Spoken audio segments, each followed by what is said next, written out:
Hello, Alpha Sigma Nu. My name is Josh Utter, and I serve as the Outreach Officer for Jesuit Refugee Service USA. So Jesuit Refugee Service, we're a global organization. We're based in Rome. That's where our headquarters is, but we're spread throughout the globe, and I'll explain a little bit further in this video. But I'm really here today to just give you a brief introduction to the work of JRS, and then invite you to get involved with our work.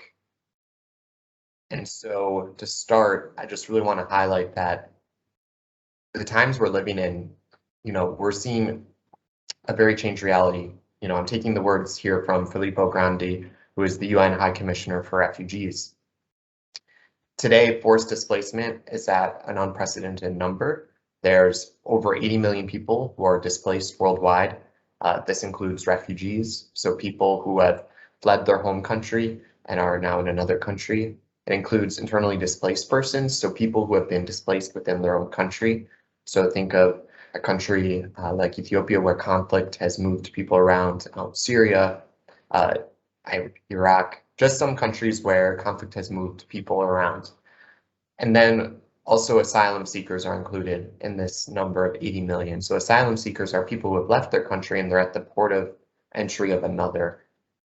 They may also be in the country they hope to seek asylum in, but I'll go into more detail about some policies that are affecting asylum seekers. But the main point I'm trying to get across is that these are unprecedented times where displacement is a growing number.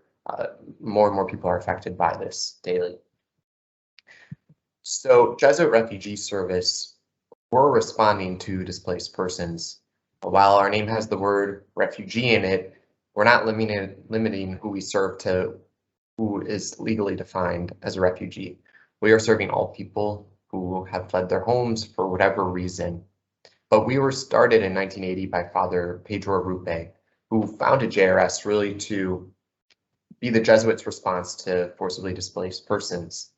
And so you can see this image of Father Pedro Rupe on the right, but what deeply moved him to start the Jesuit Refugee Service were the people who were fleeing Vietnam around that time due to, after the Vietnam War and the conflict that was going on there. But today we're in over 57 countries. We're in many different regions across the world. You can see here on the map, we touch almost every region. And our programs, they differ depending on the need of the population we're serving. But you can just see a few of our program areas here, but I'll really highlight our work in education, because that's something that we really value, is making sure that refugees, whether they're a young student, pre-K to an adult learner, making sure that they have opportunities to access education and move forward in their learning. But for us at JRS USA, so our office is based in DC, but we're really involved in the global work. We support JRS's work all across the globe through fundraising, through programmatic support, but we also have a team dedicated to advocacy, advocacy on Capitol Hill, but also working with other NGOs to raise awareness of issues that are affecting refugees. And so one major issue for us is asylum. Currently, Title 42 is in place.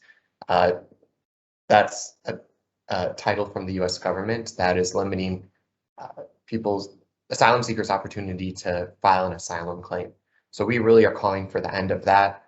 We, of course, speak out to increase refugee resettlement, make sure that more people have an opportunity to come to the US. Refugee education, of course, is something very dear to our hearts as well, just in the sense that we really want to make sure that refugees have access to education and making sure those programs are funded. And we also advocate for vaccine access, making sure that refugees are included when it comes to the distribution of vaccines worldwide, COVID vaccines worldwide. But if you're curious on how you can get involved, to start, there's this challenge coming up. It starts on October 15th, but you can join really at any time leading up to November 14th. It's called JRS Miles for Refugees. You can see the link there. You can sign up a team to spend 30 days working towards a goal of reaching 50 miles. If that's too low for you, you can of course change that. If you're like a very active runner, you can change that. But the focus of this This event is really to raise awareness of JRS's work, but also it leads up to November 14th, which is the day we celebrate the founding of JRS, or we honor the founding of JRS by Father Pedro Lupe. Other ways you can get involved include signing up for our newsletter. We send lots of great updates monthly, so be sure to sign up for that. You can advocate with us, so if you go to that link there, jrsusa.org/take-action, you can find some of our action alerts, our recent action alerts. We always have an advocacy day, so if you're a student, I think really getting involved with our advocacy, it's going to be virtual, most likely again this year. So you can really join from anywhere in speaking out on some of the issues that I highlighted and speaking directly to policymakers and their staff. We also have a program called Any Refugee, where you can send a postcard to refugee children, so you can learn more at our website, so visit that link there. And then if you're really inspired and want to get more involved with the work of JRS, you can start a JRS action team. So those are just some small ways to get involved, but a great way to get started is by reaching out to me. So again, feel free to send me an email, give me a call. Happy to talk about ways that you can get involved. So just know you can go there. But again, thanks for listening. A lot of info I tried to pack in a short amount of time, but just again, be sure to reach out if you have any questions. So thank you for your time. Have a great day.